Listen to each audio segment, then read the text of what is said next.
على محمد صلى الله عليه وسلم. Bismillah, assalamualaikum warahmatullahi wabarakatuh. Innalhamdulillah wassalatu wassalamu ala rasulillah wa ala alihi wa sahbihi wa man tabi'ahum bi ihsan ila yaumil qiyamah. Seluruh para penuntut ilmu dimanapun berada, semoga Allah senantiasa memberikan kepada kita rasa persaudaraan dan rasa kebersamaan di antara orang yang beriman. Semoga narasi-narasi perpecahan dan pertikaian yang selalu dihembuskan sama mereka yang ingin memadamkan cahaya agama Allah, maka kita tidak lagi menjadi korban dari narasi perpecahan dan pertikaian. Bagaimanapun yang terjadi pada kehidupan kita, kita harus paham. Semangatnya kitabullah itu mempersaudarakan, semangatnya sunnah itu adalah bagaimana mempertemukan. Dan sesungguhnya harusnya orang yang paling peduli tentang kebersamaan dan persaudaraan itu adalah para penuntut ilmu. Karena sesungguhnya dari majelis ilmu yang mereka ikuti, mereka akhirnya paham bahwasanya bersaudara dan berukhuwah itu merupakan bagian dari sebuah kekuatan akidah di dalam kehidupan iman kita. Semoga kita senantiasa menjadi hamba-hamba yang bersaudara seiring dengan kita belajar. Semoga setiap ilmu yang kita peroleh bukan untuk mengeluarkan saudara kita dari jalan yang kita imani. Semoga setiap ilmu yang kita dapatkan tidak menjadikan kita sombong dan jumawa, tapi justru semakin kita belajar, semakin banyak saudara-saudara yang kita bersama dengan mereka. Itulah yang menjadi harapan kita. Semoga sunnah bukan hanya dinikmati pada sholat tahajudnya. Semoga sunnah bukan hanya dinikmati dalam dzikir pagi dan dzikir petangnya. Tapi semoga sunnah itu juga dinikmati dari cita rasa persaudaraan. Sebagaimana persaudaraan yang dirasakan para sahabat antara muhajirin dan ansor. Semoga ini yang menjadi harapan kita dan semoga Allah mengabulkan untuk kebaikan hidup kita. Alhamdulillah, tentunya kita senantiasa bersyukur kepada Allah atas seluruh nikmat yang Allah berikan kepada kita. Karena sesungguhnya yang menjadikan hati kita lapang, yaitu adalah ketika kita senantiasa memberi kesyukuran. Semakin bersyukur, semakin lapang pada kehidupan kita. Karena melapangkan hati kita, kita tidak bisa membeli sebagaimana kita membeli harddisk yang bisa bertambah besar. Tapi melapangkan hati kita itu hanya bisa diberikan ketika kita membungkus hati kita dengan konsep kesyukuran kita kepada Allah. Bersyukur kembali atas kehidupan yang telah kita lalui, bersyukur kembali atas apapun yang Allah anugerahkan di dalam kehidupan. Karena semakin kita tua, semakin kita paham yang kita butuhkan bukan kemewahan dan kepuasan. Tapi yang kita butuhkan itu adalah ketenangan dan kecukupan, dan itu tidak akan bisa didapatkan kecuali adalah kita bersyukur kepada Allah. Bersyukurlah karena syukur itu menenangkan. Syukurlah karena syukur itu membersihkan kita dari segala macam masalah di dalam kehidupan kita. Syukur itu kayak saringan, Pak, kayak filter air. Kalaulah kita mendapati filter air atau saringan bisa mengubah air yang keruh menjadi bersih, itu fungsinya saringan. Hati yang bersyukur itu mengubah seluruh problematika menjadi anugerah, mengubah setiap kesempitan menjadi kelapangan, yaitu ketika kita bersyukur. Syukur itu kayak saringan. Apapun yang kotor pada hidupmu, selama kamu memiliki hati yang bersyukur, setiap apapun problematika itu akan menjadi sebuah kebaikan di dalam kehidupan kita. Semoga Allah menuntun kita dan membimbing kita bersyukur kepadanya di dalam setiap urusan kita. Kita pada kesempatan hari ini, saya ingin sekali membicarakan tentang satu hal yang besar. Kenapa saya katakan tema yang akan kita bahas ini merupakan sesuatu yang sangat besar? Karena sesungguhnya perkara ini merupakan perkara yang diulang-ulang pembahasannya di dalam Al-Quran. Dan Allah mengulang pembahasan yang akan kita bahas bersama secara kolektif dimanapun kita berada. Maka sesungguhnya pembahasan ini diulang-ulang di dalam Al-Quran hingga ratusan kali. Memberi arti, memberi makna kepada kita. Kalau Allah sampai mengulang-ulang pembahasan dan satu kata, itu menunjukkan betapa besarnya perkara itu untuk kita mengerti pada kehidupan kita. Perkara apakah yang kita akan bahas pada kesempatan ini? Yaitu adalah saya akan membahas salah satu cuplikan dari buku yang saya tulis, yaitu adalah Homeland of Salihin. Kita tentunya akan membicarakan tentang sebuah konsep mengimani kembali dan mengilmui kembali tentang masalah surga. Nah, sesungguhnya kita harus paham, surga itu merupakan sebuah kata yang diulang-ulang oleh Allah di dalam bentuk jama' ataupun di dalam bentuk mufrad, di dalam bentuk plural atau di dalam bentuk tunggal, diulang-ulang oleh Allah hingga ratusan kali, karena memberi arti bahwasanya siapapun yang memahami tentang konsep surga, walaupun dia masih berjalan pada kehidupan di dunia, konsep surga itu ketika kita bahas akan memberikan kepada kita banyak kekuatan dan energi di dalam kehidupan kita ketika kita senantiasa menghidupkan kata surga pada perjalanan hidup kita dan pikiran kita, kalau pikiran kita selalu ingat dengan surga. Makanya tidak mengherankan kalau kita mendapati Imam Ibnu Qayyim itu berkata, sesungguhnya setan itu mendatangi manusia dari 4 arah mata angin. Mendatangi depan, mendatangi belakang, mendatangi kanan dan kiri. Dan itu memiliki makna. Salah satunya, ketika setan itu mendatangi manusia dari arah depan, itu yang dilakukan oleh setan itu apa? Bagaimana manusia itu tidak ingat akhiratnya, tidak ingat surganya, tidak ingat bagaimana nerakanya, supaya ketika mereka sudah tidak ingat kepada surga dan neraka, maka kehidupan mereka pasti liar. Dan kehidupan liarnya itu pasti melahirkan banyak kerusakan dan pasti hidupnya berantakan. Karena apa? Karena sekali lagi ya, mengingat surga dan neraka itu merupakan tali kendali yang bisa membawa kebaikan pada kehidupan kita. Orang yang melakukan dosa itu ya karena dia tidak ingat ada sebuah tempat yang sangat memberi kenikmatan besar bagi mereka yang taat, yaitu adalah surga. Maka itulah yang menjadikan kita akhirnya paham bahwasanya salah satu perkara besar di dalam kehidupan kita itu adalah menghidupkan kembali arti surga untuk menjadi sebuah pola pikir pada kehidupan kita, dan bukan hanya mengingat surga hanya sebatas sebuah tempat yang nanti kita bisa mendapatkan apa saja, tapi ternyata tidak masuk pada konsep berpikir kita. Karena sesungguhnya yang benar itu adalah bagaimana konsep apapun yang kita pikir, apapun yang kita lakukan, itu ada kaitannya dengan sebuah kata yang bernama surga, karena kata surga itu memberikan banyak kebaikan di dalam kehidupan kita. Makanya saya kalau boleh mengatakan, mengingat surga itu adalah kekuatan, dan mengingat neraka itu membangun kesadaran. Ya. Jadi kalau Bapak perhatikan tulisan ini, maka saya mengatakan mengingat surga itu kekuatan, dan mengingat neraka itu membangun kesadaran. Makanya kita mendapati kunci orang di dalam ketaatan itu salah satunya ketika mereka selalu mengingat surga.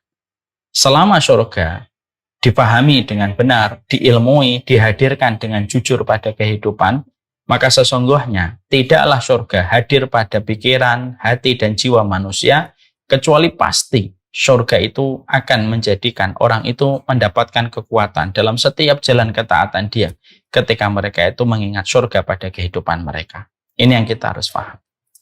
Makanya kalau boleh saya mengambil 2 contoh bagaimana surga itu bisa memberi kekuatan kepada kita. Kalau kita di dalam hidup itu yang kita pikirkan bukan hanya tetek bengek dunia terus, tapi kalau kita sudah beyond, cara kita melihat segala sesuatu itu sudah jauh, yaitu adalah ke surga, maka sungguh tidaklah orang yang mampu menghadirkan secara hidup kata surga di dalam pikiran hatinya dan jiwanya, kecuali apapun masalah dan apapun ujian yang akan dihadapi, tidak akan pernah menjadikan dia runtuh, tapi justru semakin kuat ketika dia paham tentang janjinya surga yang Allah berikan. Saya ambilkan 2 contoh. Bapak dan Ibu pasti pernah tahu tentang seorang wanita yang mendapatkan ujian berat, yaitu bernama Asiyah binti Muzahim. Asiyah binti Muzahim ini merupakan seorang wanita yang ujiannya berat. Bagaimana tidak berat? Bagaimana tidak berat? Dia mendapatkan seorang suami yang mengaku dirinya sebagai Tuhan. Tapi Masya Allah, kenapa Asiyah binti Muzahim tetap mampu melewati kehidupan walaupun beliau sangat berat ujiannya? Maka kita mendapati perkataan untuk menggambarkan bagaimana seorang Asiyah binti Muzahim itu mendapatkan kekuatan dan energinya, yaitu ketika beliau berdoa, Rabbibnili indaka baitan fil jannah. Ya Allah, bangunkanlah untukku sebuah rumah di surga dan selamatkanlah aku dari kaum yang berbuat zalim. Di situ kita mendapati apa kekuatan Asiyah binti Muzahim menghadapi Fir'aun. Kekuatannya tidak datang dari vitamin, tidak datang dari makanan. Kekuatan Asiyah itu datang dari pola pikirnya, yaitu adalah beliau mengharapkan supaya mendapatkan sebuah rumah di surga. Dan itulah kekuatan sabar atas apa yang dilalui oleh Asiyah binti Muzahim, dan itulah yang menjadikan Asiyah binti Muzahim betul-betul mampu melewati badai demi badai pada kehidupan beliau, ya karena beliau tahu ada surga dan ada sebuah rumah yang menjadi mimpi indahnya nanti pada kehidupan setelah kematian. Itu membangun kepada kita bahwasanya mengingat surga itu memberi kepada kita kekuatan. Kita juga mendapati ada kisah seorang wanita luar biasa. Wanita ini adalah wanita yang memenangkan hati baginda Nabi Shallallahu Alaihi Wasallam, yaitu adalah Ibunda Khadijah. Maka kita mendapati Ibunda Khadijah luar biasa. Ibunda Khadijah itu memiliki kesabaran yang luar biasa, ketenangan yang luar biasa yang beliau berikan kepada Nabi, dan tentunya Ibunda Khadijah itu menjadi support system terbaik untuk untuk Rasulullah Shallallahu Alaihi Wasallam. Maka ketika pada satu waktu, ya, malaikat Jibril itu turun kepada Rasulullah dan mengabarkan kepada baginda Nabi bahwasanya Allah dan malaikat Jibril memberikan salam kepada Khadijah. Bukan hanya itu, malaikat Jibril mengabarkan kepada Khadijah bahwasanya Khadijah itu nanti mendapatkan rumah di surga. Rumahnya tenang, tidak ada kegaduhan, tidak ada keributan. Yang Allah istimewakan rumah itu untuk Ibunda Khadijah. Nah, pertanyaan kita adalah, kenapa malaikat Jibril menyampaikan bahwasanya Allah itu telah mempersiapkan sebuah rumah di surga dengan sebuah rumah yang tenang, tidak ada kegaduhan, tidak ada keributan, yang Allah berikan hadiah rumah yang begitu indah surga ini kepada Ibunda Khadijah, karena Allah ingin memberitahu kepada kita bahwasanya kalau setiap orang itu mampu menghidupkan hati dan pikirannya, bahwasanya perjalanan hidupnya adalah perjalanan hidup menuju kepada surganya Allah, maka sesungguhnya ujian itu akan terasa kecil. Karena semakin tinggi kita memikirkan surga, semakin rendah nilainya dunia. Mari perhatikan tulisan ini. Semakin tinggi kita memikirkan surga, semakin rendah nilai dunia. Jadi kalau orang yang difikirkan setiap waktu itu adalah surga, maka ujian demi ujian, problem demi problem, masalah demi masalah yang mungkin dia temukan pada hidupnya tidak seberapa dibandingkan dengan surga yang menjadi keinginannya dan menjadi harapannya untuk dia supaya dia menjadi salah satu penghuninya. Karena sekali lagi ya, sesungguhnya ketika Allah menyebut kata surga diulang-ulang di dalam kehidupan Quran sampai lebih dari 100 kali, tidaklah kalimat itu diulang oleh Allah, karena Allah tahu efeknya bagi mereka yang betul-betul beriman itu besar ketika kita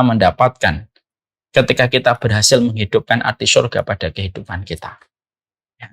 Makanya disitulah kita akhirnya paham, semakin tinggi kita memikirkan surga, semakin rendah nilai dunia. Sebaliknya, semakin sering kita memikirkan dunia, semakin rendah nilainya surga. Dan itu tergantung kita, Pak. Makanya, maaf ya Pak dan Ibu, kalau kita jadi guru, jadi ustadz, terus kita menghadapi pro dan kontra di dalam kehidupan dakwah kita, lalu kita tidak ingat balasannya itu surga di jalan ini kalau kita ikhlas dan sabar, tidak ada guru, tidak ada ustadz di atas muka bumi ini yang mampu bertahan dengan cobaan-cobaan dakwah kalau yang tidak dia ingat itu adalah surga. Kalau ada seorang anak, ketika anak itu mereka harus berbakti kepada orang tua dan mungkin takdirnya qadarullah bahwasanya mungkin anak itu ternyata pernah mendapatkan banyak kecewa dari orang tuanya.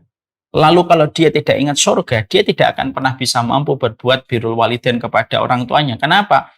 Karena ingatan dan memorinya selalu teringat kepada kesalahan orang tua. Kapan anak mampu berbakti kepada orang tua? Ya ketika yang diingat itu surga. Istri berbuat baik kepada suami, kalau bukan karena surga tidak pernah bertahan lama. Berapa banyak istri berbuat baik kepada sang suami, ketika dia berbuat baik kepada sang suami tidak bertahan lama. Kenapa? Karena merasa suaminya tidak merespon sebagaimana yang dia kerjakan. Akhirnya apa? Kecewa dan akhirnya tidak bertahan lama berbuat baik kepada suaminya. Tapi kalau Kalau istri, dia betul-betul berbuat baik kepada suaminya karena dia tahu di balik punggung ridho suaminya itu ada surga. Maka apapun cuaca yang dia dapatkan ketika berbuat baik kepada suaminya tidak menghiraukan dia. Karena dia tahu di balik punggung suaminya adalah surga. Dan itulah yang menjadikan kekuatan pada kehidupan kita sebenarnya. Kita ini kalau didik anak, lalu kita membimbing istri kita, kalau kita hanya ingat dunia, ya kita nggak dapat apa-apa. Karena mendidik anak pasti berkurang terus finansial yang kita miliki. Ketika kita menikah, harus berapa banyak nafkah yang harus kita persiapkan. Belum ditambah dengan bengkoknya istri ketika dia telah kita pilih menjadi istri kita.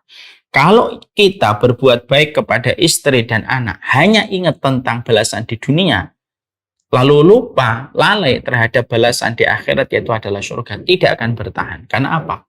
Yang bisa menjadikan kita kuat bertahan itu kalau yang selalu kita ingat itu adalah surga. Karena sekali lagi, banyak orang mendengar kata surga, tapi belum tentu menghadirkan surga di dalam keseharian ketika dia menghadapi seluruh ritme kehidupan yang dia jalani. Inilah yang menjadikan kita paham. Saya teringat kepada sebuah kisah. Saya teringat kepada sebuah kisah nyata bahwasanya ada seorang sahabat Nabi Shallallahu Alaihi Wasallam. Ada seorang sahabat Nabi, ya, namanya siapa? Ada seorang sahabat Nabi yang pada saat ketika beliau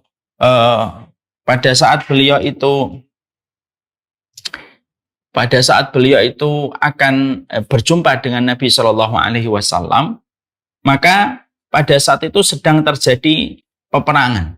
Ya, itu jadi saat itu sedang terjadi peperangan, yaitu adalah perang Uhud. Ya, ada seorang sahabat Nabi Shallallahu Alaihi Wasallam yang saat itu berjumpa dengan Nabi Shallallahu Alaihi Wasallam dalam perang Uhud itu.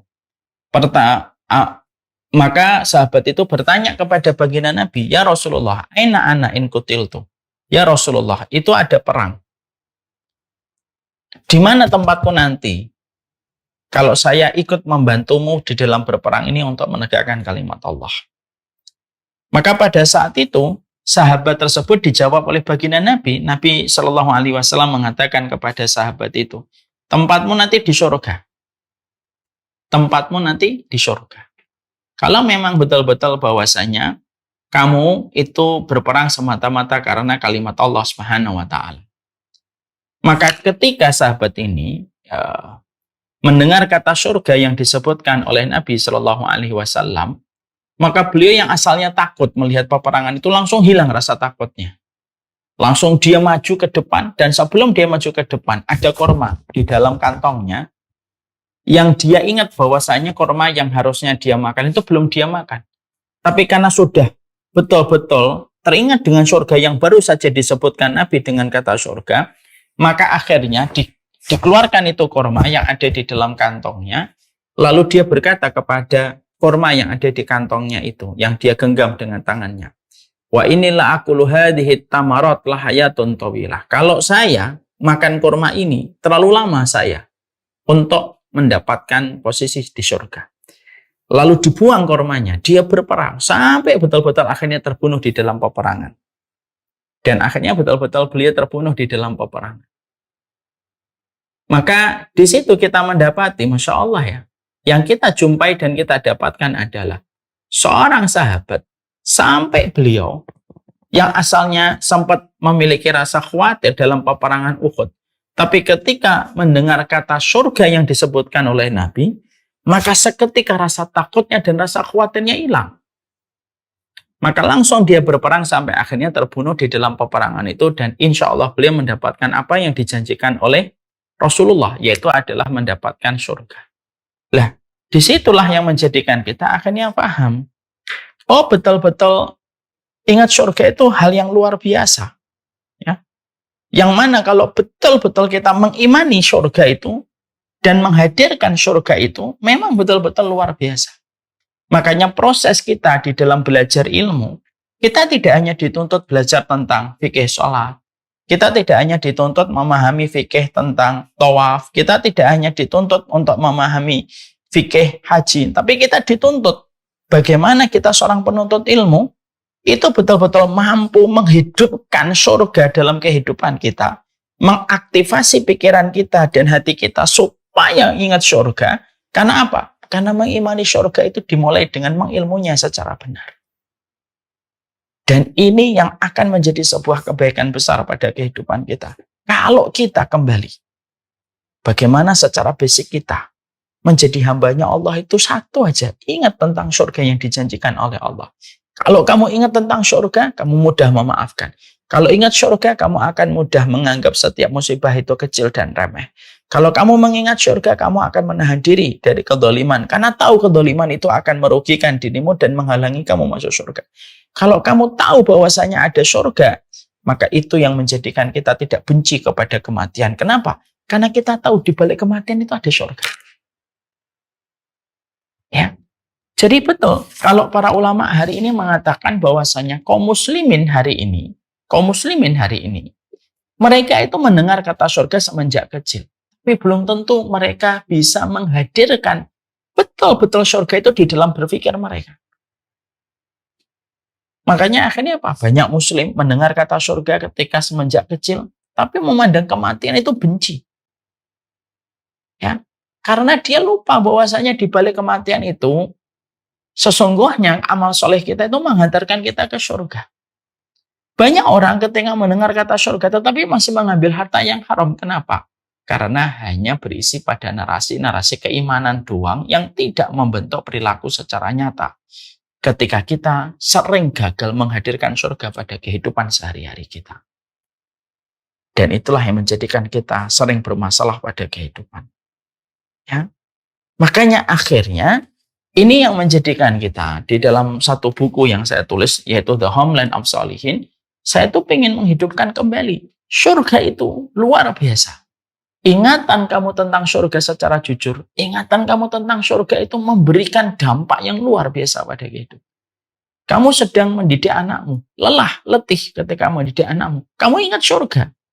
Maka keletihanmu itu menjadi tidak terasa. Ketika kamu paham keletihanmu di dalam mendidik anak, ada janji surga yang Allah sampaikan kepada kita.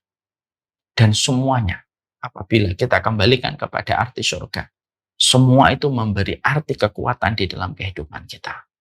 Nah, ini yang kita harus paham. Ya. Jadi, secara sederhana, ini kan muqaddimah dan prolog ya. Jadi, secara sederhana itu apa? Untuk melahirkan istiqomah, ingat surga. Untuk menjadikan setiap masalah yang besar menjadi kecil, ingat surga. Untuk menjadikan kita konsisten pada seluruh ketaatan kita, ingat surga. Karena apa? Tidaklah surga menempel kepada apapun yang kita pikirkan, lalu setiap apapun yang kita pikirkan, lalu menempel pada pikiran kita, itu adalah surga. Kecuali pasti surga itu, pasti ingatan dia tentang surga memberikan kepada kita kekuatan. Coba lihat orang sakit. Orang sakit itu ada yang sabar, betul. Ridho dia. Kalau kita menjumpai ada orang sakit, ridho, lapang hatinya. Kenapa? Karena dia tahu rasa sakit yang dia terima itu, kalau dia ikhlas akan menghantarkan dia ke surga. Akhirnya apa? Rasa sakit yang bagi sebagian orang lain menyempitkan, membuat mereka tambah frustasi, membuat depresi, dan melahirkan komplikasi. Kadang-kadang bagi orang, kalau sudah menghadirkan surga di balik sakitnya, maka itu menimbulkan efek yang sangat berbeda dengan mereka yang tidak pernah menghadirkan kata surga pada kehidupan mereka. Dan inilah yang menjadikan kita paham. Iman kepada hari akhir itu salah satunya iman kepada surga. Mengimani surga itu bukan hanya sekedar saya meyakini surga itu ada. Bukan. Tapi ketika kita mengimani surga itu apa? Mengilmui kata surga. Memahami. Mengerti dengan baik. Memahami dengan sempurna. Sampai akhirnya kita mendapatkan satu persatu kebaikan ketika kita senantiasa mengingat surga. Ini yang kita harus paham. Setelah kita paham, positioning surga itu begitu besar. Surga itu yang memberikan kekuatan kepada Ibunda Khadijah. Surga itulah yang memberikan kekuatan kepada Asiyah binti Muzahim, ya, untuk teguh memegang keimanan dengan apa yang didakwahkan putranya, yaitu adalah Musa. Surga itulah yang membuat seorang sahabat Amr bin Hamam yaitu ketika beliau mampu menerobos pasukan musuh ketika dia ingat bahwasanya meninggalnya nanti itu akan mendapatkan surganya Allah. Ketika kita memahami itu, maka pertanyaan kita, kenapa kita hari ini pada zaman materialisme dan pada zaman fitnah yang sudah luar biasa terjadi dan mengepung kehidupan kita, pertanyaan kita itu adalah, kenapa kok kita jarang mampu untuk menghadirkan surga sehari-hari? Ya. Jadi kita itu akhirnya bertanya-tanya, kenapa bayangan surga itu kok cepat hilang? Kita ngelihat handphone merek terbaru, bayangan surga hilang. Kita ngelihat gadget terbaru, bayangan surga hilang. Terkadang kita baru didolimi sedikit, bayangan surga hilang. Bahkan ketika ada varian baru atau produk baru dari mobil-mobil tertentu, langsung bayangan kita surga itu hilang. Setiap harinya, setiap waktunya, jarang sekali kita mengingat surga. Bahkan bukan hanya mengingat, berdoa meminta surga 3 kali supaya surga memintakan kita sebagai salah satu penghuninya aja belum tentu kita istiqomah setiap hari. Padahal kita paham ya, tidaklah setiap muslim, kalau mereka itu berdoa meminta surga secara jujur, 3 kali dalam satu hari, surga itu akan memintakan orang itu supaya orang itu menjadi penghuninya. Mending ya, berdoa saja belum tentu kita mengucapkan dan konsisten mengucapkan ini setiap hari. Belum lagi kepada yang lebih kuat daripada sekedar berdoa, menghidupkan, memaknai surga dan menghadirkan surga itu betul-betul nyata. Itu ternyata belum tentu setiap dari kita itu akhirnya bisa untuk mengimani surga dengan menghadirkannya. Akhirnya kalau orang sudah tidak ingat surga, apa yang terjadi? Kata para ulama, orang kalau sudah ingat surga, syahwat diturutin, maksiat diperturutkan, dosa akan dikerjakan. Kenapa? Karena tidak ingat surga dan neraka yang Allah sudah janjikan, dan ketetapan janjinya Allah itu pasti dan tidak pernah meleset. Ya. Maka inilah yang menjadikan kita akhirnya paham, oh Masya Allah ya. Berarti yang menjadi pertanyaan kita itu adalah, apa yang menjadikan akhirnya orang itu lupa terhadap, apa yang menjadikan orang itu akhirnya tidak mampu untuk mengingat surga setiap waktunya. Maka para ulama menyampaikan kepada kita bahwasanya ada beberapa sebab yang menjadikan manusia tidak mampu untuk mengingat surga. Yang pertama yaitu adalah ketika setan itu merupakan makhluk yang paling benci kepada manusia, ketika manusia itu selalu mengingat surga. Makanya akhirnya kata Imam Ibnu Katsir itu menyampaikan kepada kita bahwasanya setan itu terus akan hadir kepada manusia, lalu menutup mata manusia untuk mengingat tentang akhiratnya dan mengingat tentang surga, karena setan tahu dampaknya manusia kalau ingat surga itu menjadikan dunia itu tidak lagi menarik baginya. Jadi kalau orang itu sudah kuat koneksinya dengan surga, maka akhirnya dunia itu tidak terasa indah bagi mereka yang sudah menginginkan surga. Akhirnya apa? Surga tidak bisa menipu orang yang hatinya sudah menuju kepada surganya Allah. Itu kata Imam Ibnu Katsir. Ya, itu yang dikatakan oleh Imam Ibnu Katsir. Makanya akhirnya setan ini yang terus membuat kita itu tidak mampu untuk mengingat surga itu lama. Dia datang setiap waktu, dia menempel pada setiap rumah, dia menempel pada setiap mobil, dia menempel pada setiap uang, sehingga setiap perkara-perkara yang tadi kita sebutkan, itulah yang menjadikan akhirnya, itulah yang menjadikan akhirnya manusia itu gagal untuk menghadirkan kata surga. Ya? Coba kalau kita bayangkan jujur, berapa kali sih kita dalam satu hari? Berapa kali kita dalam satu hari itu memikirkan surga? Kalau kita mau jujur dengan jawaban pertanyaan ini, belum tentu setiap waktu kita itu memikirkan surga. Ada orang yang sampai 5 hari Sam, Ada orang yang sampai berhari-hari itu tidak pernah ingat tentang surga. Selain karena ilmunya minim, selain karena pengetahuannya minim, karena dia tidak pernah mempelajari tentang surga, sifatnya surga, dan apa saja yang berkaitan tentang surga, akhirnya setan itu betul-betul menjadikan dia itu amnesia tentang masalah surga. Ya kalau sudah amnesia tentang surga dan tidak pernah menghadirkan kata surga, ya dunia itu ya akan begitu gampang untuk menipu orang-orang yang tidak pernah hadir di dalam hati dan pikirannya itu tentang surga. Ya.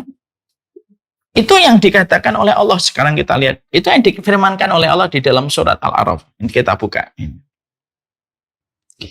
Allah itu menyampaikan kepada kita, "Summa la'atiyannahum min baini aydihim." Ya. Wa min khalfihim wa an aymanihim wa an syama'ilihim wa la tajidu aksaruhum syakirin. Allah menyampaikan kepada kita pada surat Al-A'raf ayat yang ke-17. Supaya kita memaknai ayat ini. Summa la'atiyannahum. Ikrarnya setan, ikrarnya iblis, pada waktu dia akan ditetapkan sebagai makhluk yang terlaknat dan akan dikeluarkan dari surga. Maka setan itu mengikrarkan, Summa la'atiyannahum min baini aydihim. Saya akan mendatangi manusia itu dari arah depan. Wa min khalfihim, saya mendatangi manusia dari arah belakang. Wa an aymanihim, dan saya akan mendatangi mereka dari sebelah kanan. Wa an syama'ilihim, dan saya akan mendatangi mereka dari sebelah kiri. Wa la tajidu aksaruhum syakirin. Kamu tidak akan pernah mendapati, ya Allah, kebanyakan dari mereka itu bersyukur. Kenapa? Sedikit sekali dari mereka itu yang bersyukur. Yang menarik adalah ketika setan itu mendatangi manusia itu dari 4 arah mata angin, itu punya makna semuanya. Setan itu kalau datangin kita dari arah depan itu apa? Supaya kita itu tidak pernah ingat surga. Itu kata Imam Ibnu Katsir. Tidak ingat tentang hari mati, tidak ingat tentang neraka, tidak ingat tentang surga. Setan itu mendatangi kita dari belakang, itu artinya apa? Menarik kita, supaya kita melihat dunia terus dan tidak ada putusnya tentang dunia dan dihitung-hitung terus tentang dunia. Setan mendatangi kita dari sebelah kanan, artinya apa? Artinya bahwasanya setan itu menggoda kita dengan perkara-perkara syubhat dan perkara-perkara bid'ah yang tidak dicontohkan oleh baginda Nabi. Dan setan ketika mendatangi kita dari kiri artinya apa? Menghiasi setiap dosa besar dan dosa kecil supaya kita menjadi pelakunya. Jadi ternyata setan itu mendatangi manusia dari 4 arah mata angin itu ternyata punya makna. Dan yang disebutkan di dalam ikrarnya setan itu tidak dari belakang, tidak dari kanan dan kiri. Yang disebutkan pertama, summa la'atiyannahum min baini aydihim. Yang disebutkan pertama kali itu dari depan. Ayatnya sudah nak. Yang disebutkan itu dari arah depan. Jadi artinya bahwasanya ketika setan menyebutkan pertama kali manusia itu akan didatangi setan dari arah depan, berarti senjata yang paling strategis yang dilakukan setan itu apa? Membuat kita itu tidak ingat surga. Ya kalau kita sudah nggak ingat surga, sholat jamaah jadi berat, bangun malam berat, bangun ketika subuh berat, sedekah berat. Kenapa? Ya karena yang kita lihat hanya kehidupan dunia saja. Lalu ketika pandangan kita tidak jauh memikirkan gimana ya nasib nanti saya di surga, gimana rumah kita di surga, ya akhirnya itu yang sering menjadikan manusia tidak mampu istiqomah dan konsisten di dalam ketaatan. Karena setan paling tidak suka manusia itu mengingat surga. Ya, jujur deh, bapak-bapak, ibu-ibu, saya gitu ya, dari pagi. Seberapa besar kita ingat surga? Seberapa menit dan seberapa jam kita ingat surga? Mungkin ada yang baru ingat surga itu ketika pembahasan kita sampaikan hari ini. Dan itulah yang akhirnya menjadikan kita paham. Kata surga itu terkesan simpel, tapi ternyata memang berpengaruh besar pada kehidupan. Lah setan itu, kalau sudah nutup manusia, kalau setan sudah menutupi manusia dari arah depan, maka pada saat itulah setan itu akan membuat manusia itu suka menghitung dunia, melihat dunia, apa yang dicapai, apa yang diperoleh, apa yang telah nanti akan dibangun. Tapi dia lupa apa yang didapatkan dalam kehidupan di depan, yaitu kehidupan ketika dia di akhirat. Ini yang kita harus paham. Maaf ya Pak, jujur deh. Kita mendengar kata surga dari semenjak kita belia, kecil. Tapi betul nggak kita sudah betul-betul belajar tentang surga itu apa, amalan yang mengantarkan ke surga itu apa, shortcutnya ke surga itu apa, pembatal ke surga itu apa? Belum tentu semua dari kita sudah bisa menjawab pertanyaan itu. Padahal dengan mengingat surga, disitulah kita akan melahirkan kekuatan dan konsistensi. Ya. Perhatikan Pak. Summa la'atiyannahum min baini aydihim wa min khalfihim wa an aimanihim wa an syama'ilihim wa la tajidu aktsaruhum syakirin. Saya ya Allah mendatangi mereka manusia itu dari depan, dari belakang, dari kanan dan kiri. Depan itu artinya manusia akan saya buat tidak bisa membayangkan surga, membayangkan akhirat kecuali sebentar saja. Karena aku halangi mereka dan pandangan matanya dan pikirannya ke depan. Supaya mereka selalu melongok, supaya mereka selalu menengok ke belakang dari urusan dunia yang pasti mereka tinggalkan. Yang kedua, yang menjadikan kita akhirnya tidak mampu untuk menghidupkan surga itu apa? Kebodohan kita. Oh bodoh, nggak pernah ngaji, nggak pernah ikut kajian, lalu menempatkan kajian hanya sebatas di bulan Ramadan, dan menempatkan kajian hanya sebatas seremonial acara. Ya semakin bodoh ya semakin kita tidak tahu tentang surga. Nah, kalau orang sudah bodoh, ya berbagai macam nasihat pun tidak akan bermanfaat bagi mereka yang sudah memiliki karakter basicnya itu adalah kebodohan. Makanya bodoh itu musibah. Bodoh itu musibah, karena kalau kita bodoh tentang surga, bagaimana kita bisa memotivasi diri kita dalam ketaatan kalau surga aja kita bodoh darinya? Ya akhirnya semua itu akhirnya dianggap bahwasanya surga itu ya di dunia. Semua itu ada surga di dunia. Itu yang menjadikan akhirnya kebodohan itu menjadi salah satu penyakit, komplikasi. Kebodohan dan setan itu menjadi satu kesatuan komplikasi yang menjadikan manusia sama sekali tidak ada kaitan hidupnya itu dengan surga yang dijanjikan. Terkadang yang lebih parah sudah bodoh mengomentari orang yang baik dan taat kadang-kadang dengan komentar-komentar yang menyakitkan. Dalam mereka itu pemegang kunci surga. Lalu terkadang ada yang suka mereka itu bercandanya sudah berlebihan gitu mengatakan, "Alah kalau surga itu diisi orang-orang semacam kamu, lebih baik saya di neraka aja daripada saya di surga sama orang-orang semacam kalian." Dia mengolok-olok orang yang taat.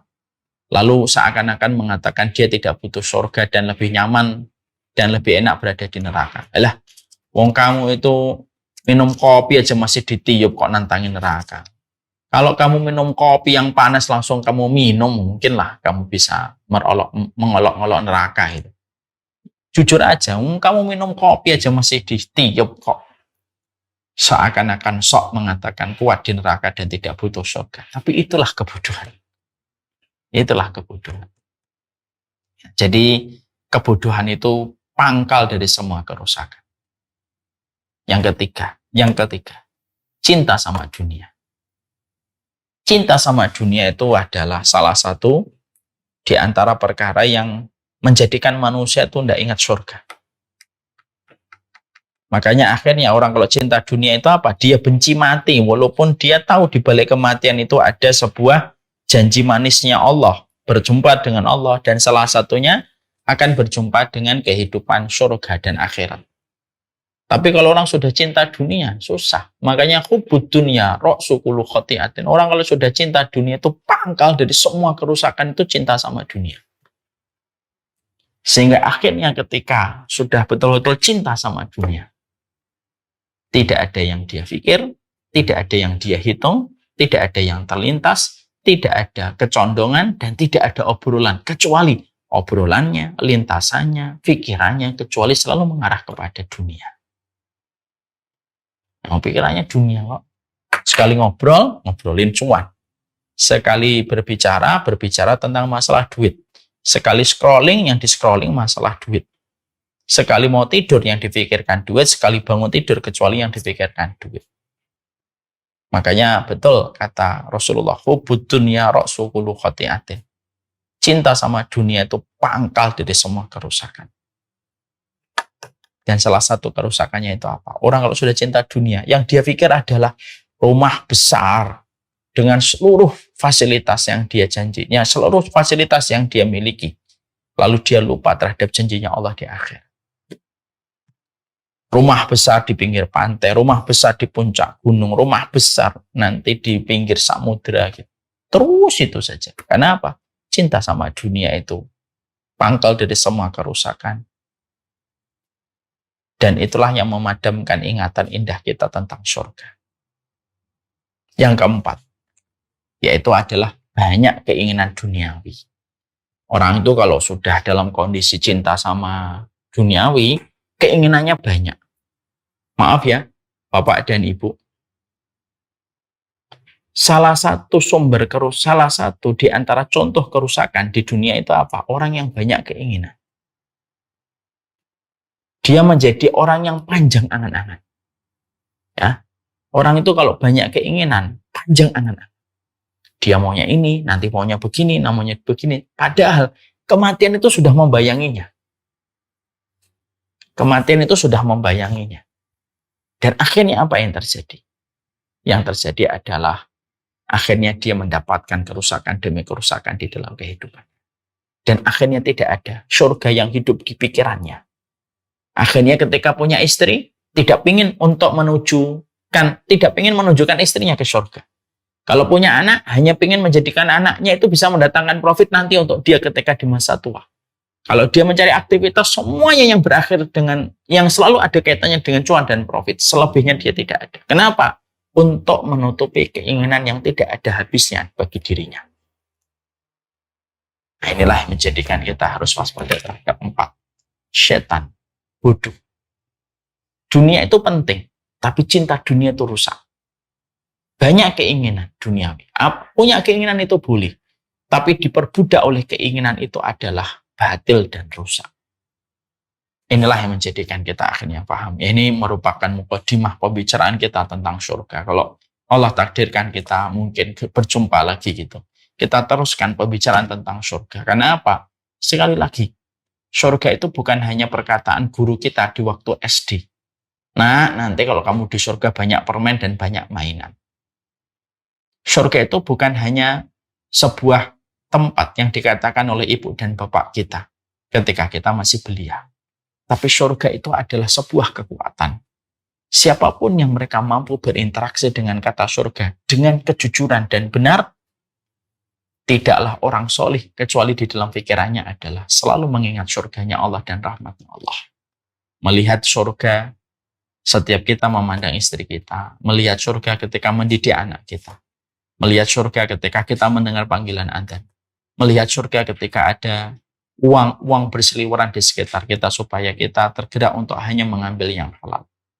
Ada surga dalam kehidupan, dan siapapun yang mampu menghidupkan surga pada kehidupan, dia kalaupun jadi presiden yang lurus.